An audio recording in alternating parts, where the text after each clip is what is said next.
का अभाव ही हो गया था, पूर्णतः अभाव हो गया था उत्तर भारत में 600 साल तक लगभग।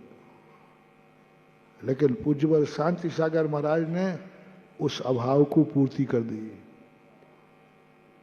लेकिन पूज्यवर ने पूर्ति तो की, लेकिन लोगों में स्वाध्याय की कमी होने से चर्या में कई साधुओं ने, सभी साधुओं ने नहीं, पूज्यवर शांति सागर को दोष नहीं दे रहा हूं, लेकिन उस समय कुछ साधुओं ने, भट्टारक आदि की परंपरा के संस्कार थे, अभाव के संस्कार थे, परिणाम स्वरूप साधु संत मंत्र तंत्रवाद में उतर आए, क्रिया कांड में उतर आए, चर्या में शिथिलता का रूप बना। तो जो विद्वान वर्ग था वो मुनियों से दूर हट गया, क्योंकि विद्वान आगम को पढ़ा लिखा था, जानता था, और उन्होंने साधु की चर्या देखी कुछ साधुओं की, और आगम मिलाया तो मैच नहीं किया, एक नई पार्टी खड़ी हो गई। पंचम काल में मुनि होते ही नहीं, श्रमण संस्कृति विरोधी, जिसे आप लोग कंजाइस्ट बोलते हैं। एक पूरा विद्वान वर्ग मुनिचर्या के विरोध में चला गया, मुनियों के विरोध में चला गया, यहां तक कि यह धारणा तक बना दी कि आज भारत में मुनि, पंचम काल में मुनि होते ही नहीं है, मुनिचर्या ही नहीं होती, यह धारणा बना दी। बहुत तेजी के साथ एक ग्रुप उखड़ा था, पूरे भारत में ये अंग्रेजों के समान फैला था। एक छोटे से व्यक्ति ने शुरू की, एक छोटे से साधु के शिथिलाचार से शुरू हुई, वो नहीं बता रहा हूं मैं नाम लेकर के। एक छोटे से साधु के शिथिलाचार से एक स्वाध्यायशील बंधु के मन में खुरापाती जागी, निर्णय ले गया। जैसे तुम एक हंडी का चावल देख के निर्णय ले लेते हो, सारी पक गई। एक साधु को देखकर निर्णय ले लिया, सभी साधु ऐसे ही होते होंगे। अंग्रेजों ने भी यही निर्णय लिया था, बाबर के समय भी यही निर्णय लिया था। अंग्रेज ने कहा जब एक रात में खा सकता है तो सब खा सकते हैं। बाबर ने यही कहा एक लंगोट पहन सकता है तो सब पहन सकते हैं। ऐसे यहां हुआ कि जब एक ऐसा शिथिलाचारी साधु है तो सभी साधु ऐसे ही होंगे। बस जो हवा चली, सारा विद्वान वर्ग पूरा उधर लौट गया। सेठ लोग सब दौड़े, सब लौटे, कोई नहीं बचा था। और सब साधुओं की परीक्षा प्रधानी हो गए। यहां तक कि हमारे जगमोहन लाल जी पंडित जी साहब थे कटनी के, ये भी इस हवा की चपेट में आए थे। सब आए, पंडित कैलाश चंद जी साहब, फूलचंद जी साहब, सब उसी चपेट में आ गए, क्योंकि सब पढ़े लिखे थे, विद्वान थे, चर्या देखते थे और मिलाते थे। उसी का परिणाम है कि पंडित जी साहब पूज्यवर शांति सागर महाराज की परीक्षा लेने शिखर जी से वारा कोतमा पहुंचे थे, देखें चर्या सही है कि नहीं। यानी ये जहर फैल गया सब में कि पंचम काल में मुनि नहीं, जो हैं वे आगम के अनुसार नहीं, शिथिलाचारी हैं सब। और एक बहुत बड़ा ग्रुप खड़ा हुआ, आप सबको मालूम है। इतना तेजी से बढ़ा, सबसे ज्यादा तेजी से बढ़ा बुंदेलखंड में, बहुत तेजी से बढ़ा, क्योंकि यहां सब स्वाध्यायशील थे, सब पढ़े लिखे लोग थे। पढ़े लोगों को पिछी कमंड वाले तुमको लाखों प्रणाम नहीं चलता, वो तो क्या देखते हैं, चर्या है कि नहीं। चर्या में कमी पाई जाती, परिस्थितियां ऐसी थी, कुछ परिस्थितियों के कारण, कुछ प्रमाद के कारण से शिथिलाचार आया, बस हो गया। मैं तीसरा पॉइंट जो पूज्य गुरुदेव का बता रहा हूं, जैसे ही पूज्य गुरुदेव आचार्य विद्यासागर महाराज ने अपनी चर्या चढ़ती जवानी पर पंचम काल में जो अपनी चर्या को लेकर कदम उठाया और जैसे वो बुंदेलखंड की धरा पर पहुंचे, सारे लोगों की आंखें खुल गईं कि पंचम काल में भी मुनि होते हैं। आज भी कुंद कुंद वो सब मुनि विरोधी जो भाग रहे थे, मुनियों को देख के घृणा करते थे, मुनियों से दूर भागते थे, वे सब लौट के देखने लगे पंचम काल में भी ऐसी चर्या, ऐसा विचार, ऐसा स्वाध्याय। ज्ञान सागर महाराज जी ने ऐसा स्वाध्याय कराया। ज्ञान सागर महाराज ने आचार्य विद्यासागर महाराज को नहीं बनाया, आचार्य विद्यासागर महाराज को दीक्षा नहीं दी, आचार्य विद्यासागर महाराज को मुनि नहीं बनाया, उन्होंने आचार्य विद्यासागर नहीं बनाए, उन्होंने साक्षात कुंद कुंद देव बनाए, कुंद कुंद की प्रतिलिपि बनाई, कुंद कुंद का रूप बनाया, नाम विद्यासागर रख दिया, लेकिन मूर्ति किसकी थी? हर व्यक्ति देख के कहते थे यही कुंद कुंद स्वामी है। कुंद कुंद स्वामी ने जैसा आगम कहा वैसा पाएगा। और बाद में तो गुरुदेव वे हो गए, कुंद कुंद स्वामी से ऊपर हो गए।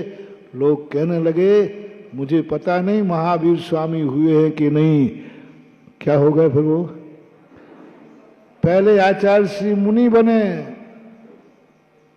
फिर आचार्य श्री आचार्य बने, और आचार्य अब आचार्य नहीं कलयुग के भगवान बने। आज आचार्य महाराज को देख करके एकदम मुंह से निकलता है आचार्य भगवंत, अपने आप निकलता है आचार्य भगवान। ये आचार्य का विशेषण नहीं है। भगवान जब ये पूज्य आचार्य विद्यासागर महाराज का विशेषण है।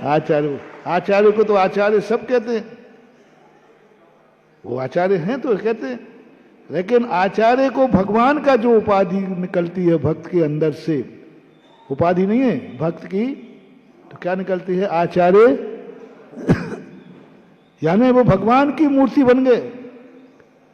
और आज जो श्रमण संस्कृति के विरोध में खड़े हुए थे, मात आचार्य श्री ने चर्या दिखा करके अपने आचार और विचारों से सारे मुनि विरोधियों को उस आगम की लकीरें दिखा दी और कह दिया कुंद कुंद स्वामी कभी झूठे नहीं हो सकते। कुंद कुंद स्वामी ने लिखा है कि पंचम काल में रत्नत्रयधारी भावलिंगी मुनि होते हैं। उन्होंने लिखा होते हैं, इसका अर्थ हैं, होते हैं इसका अर्थ हैं, होते हैं नहीं। आचार्य श्री को देखकर लगा कि होते नहीं हैं। बोलो ना, पंचम काल में भी भावलिंगी मुनिराज हैं। ऐसी महानता को लिए हुए सारे निमित्त उनसे आकर्षित हो रहे, सारी दुनिया उनसे आकर्षित हो रही है। वो ऐसे निर्मोही थे जिन्होंने सारे जग को मोहित कर लिया। वो ऐसे निर्मोही थे जिन्होंने सारे जग को। मैंने एक बार बहुत कविता लिखी थी कि भगवान नासा पर दृष्टि क्यों टिकाई है, क्या शर्म खाई है?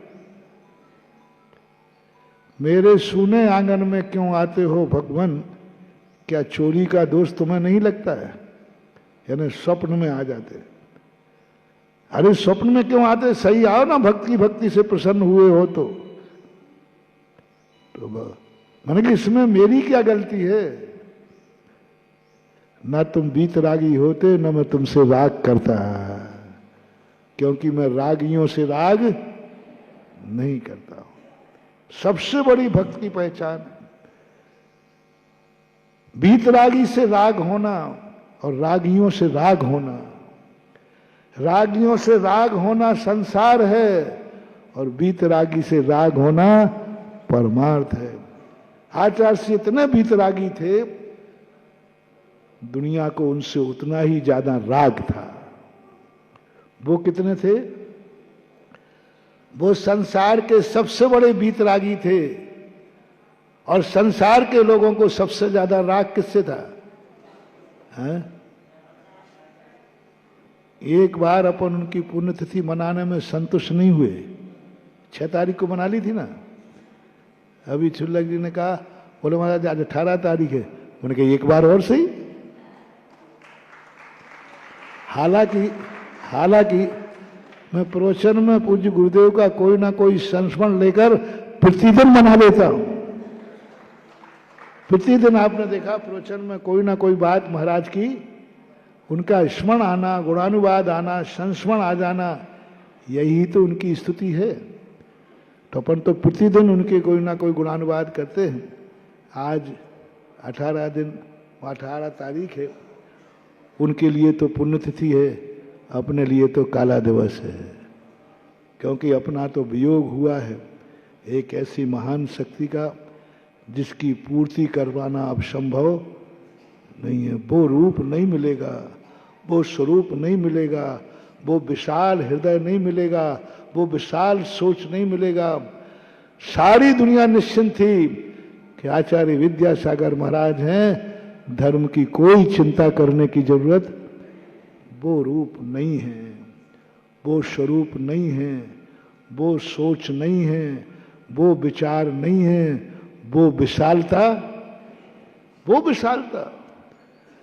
जहां दुश्मन भी समा जाएं, जहां विरोधी भी समा जाएं। इतना बड़ा विशाल हृदय था गुरु का, इतना बड़ा विशाल हृदय, सबको समाहित कर लेता। सारी दुनिया उनके वात्सल्य के नीचे आ जाती थी। वे सही मायने में यशोधर महाराज थे कि दुश्मन को भी तथास्तु कह के आशीर्वाद दे देते थे। दुश्मन को भी तथास्तु, कल्याण हो। दुश्मन भी उनके वात्सल्य का भागीदार था। दुश्मन के प्रति भी उतनी आत्मीयता जितना प्रशंसक के प्रति थी। प्रशंसक को उतनी चाहेंगे तो दुश्मन को भी उतनी चाहेंगे। यही भावना करेंगे कि सद्बुद्धि हो, सद कल्याण हो। ऐसे वात्सल्य की धरी, ऐसी विशालता जहां पर व्यक्ति इतना विशाल अनंत अनंत उपकार हैं, उनको बखान करना बहुत मुश्किल है। इतने कहकर अपन पूज्य गुरुदेव के चरणों में नमोस्तु करते हैं।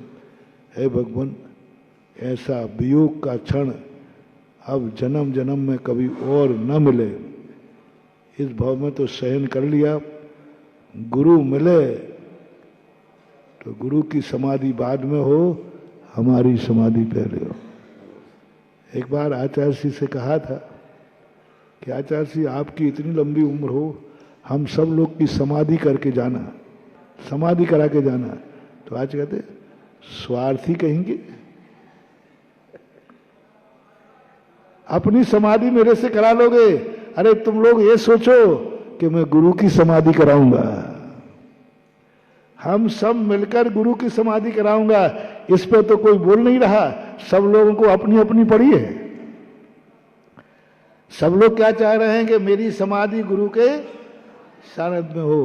और गुरु ने क्या कहा? स्वार्थी हो तुम लोग। अरे ये सोचो कि हम सब मिलकर गुरु की समाधि कराएंगे। अब इतनी हिम्मत नहीं है तुम्हारी। हिम्मत मेरी तो नहीं। मन के इतनी हिम्मत नहीं कि हम आपकी समाधि कराने का भाव सोचें। हाँ, ये जरूर करूंगा कि हमारी समाधि आपके सानिध्य में हो, शरणों में हो। ऐसा भाव परिणाम समय आपका हो गया।